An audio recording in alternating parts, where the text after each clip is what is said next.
Hello everyone, welcome to Gokul coaching centre. इस video में हम लोग बात करेंगे आधुनिक भारत के इतिहास के। पहला सवाल है, प्लासी के युद्ध के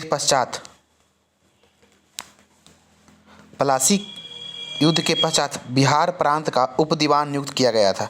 किसे नियुक्त किया गया था? राजा सिताब राय को उपदीवान नियुक्त किया गया था। बक्सर की युद्ध में अंग्रेजी सेना लड़ी थी मुनरो के नेतृत्व में। बक्सर के युद्ध में अंग्रेजी सेना किसके नेतृत्व में लड़ी थी? मुगलों के मुनरो के नेतृत्व में। बंगाल में एक नए भू अभिजात वर्ग की स्थापना की थी। बंगाल में एक नए भू अभिजात वर्ग की स्थापना की थी मीर कासिम ने। वह पहला भारतीय राज्य जो हाउस ऑफ कॉमन्स का सदस्य बना था। दादा भाई नौरोजी, वह पहला भारतीय जो हाउस ऑफ कॉमन्स का सदस्य बना था, दादा भाई नौरोजी। हैदर अली ने 1755 ईस्वी में डिंडीगुल में एक आधुनिक शस्त्रागार की स्थापना की थी फ्रेंच विशेषज्ञ की सहायता से।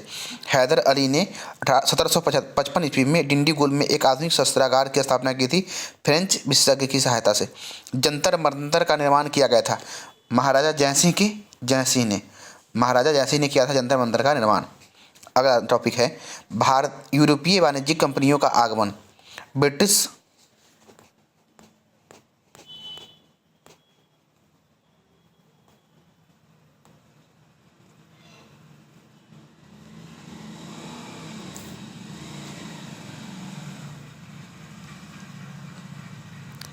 ब्रिटिश ने फ्रांस को भारत में अंतिम रूप से पराजित किया था बांडीबास के युद्ध में।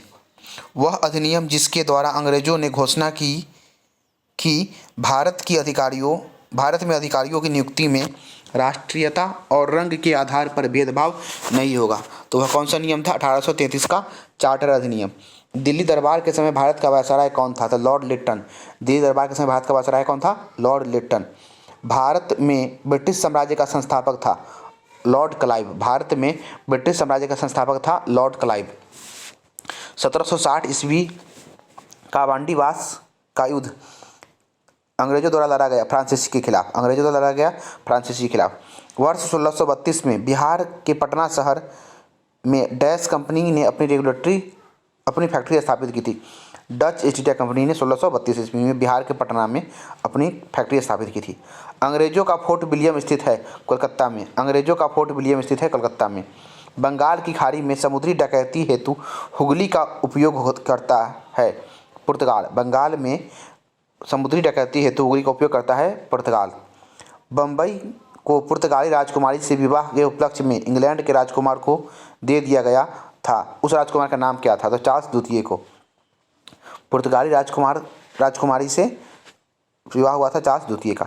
भारत में पुर्तगाली शक्ति स्थापित करने का श्रेय है अल्फांसो दी अल्बुकर्क को। पुर्तगाली उपनिवेश का प्रथम वायसराय भारत में कौन हुआ? तो फ्रांसिस्को दी अल्मीडा। प्रथम कर्नाटक युद्ध का तत्कालीन कारण क्या था? अंग्रेजों द्वारा फ्रांसीसी जहाज़ों का अधिग्रहण।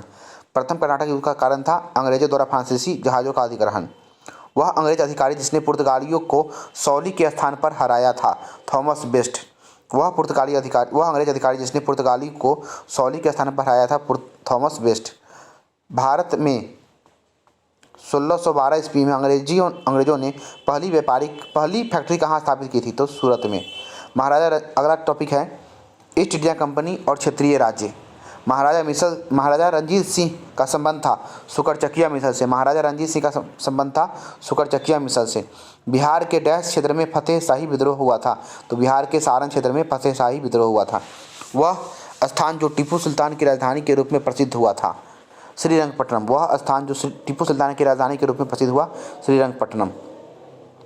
आगे, रंजीत सिंह ने सुप्रसिद्ध कोहिनूर हीरा प्राप्त किया था शाह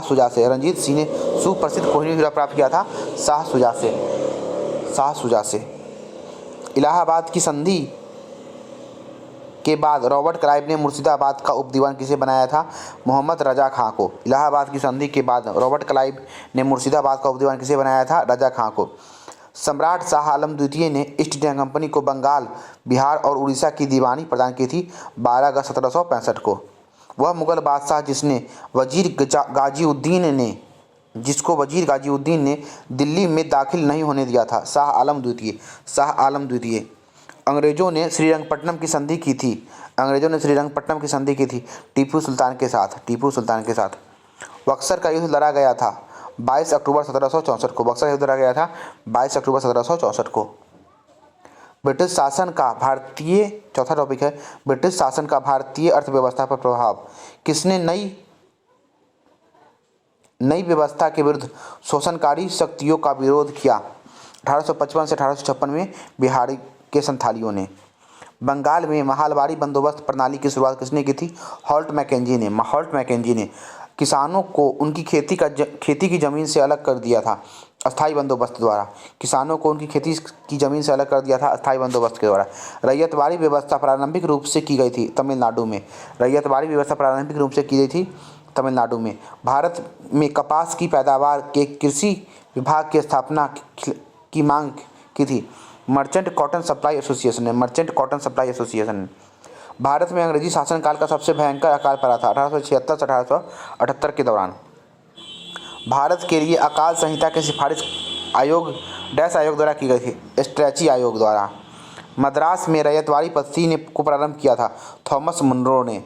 वह प्रथा जिसके तहत किसान स्वयं भूमि का मालिक होता है और सरकार को भू राजस्व के भुगतान के लिए जिम्मेदार मानता है, रैयतवाड़ी प्रथा।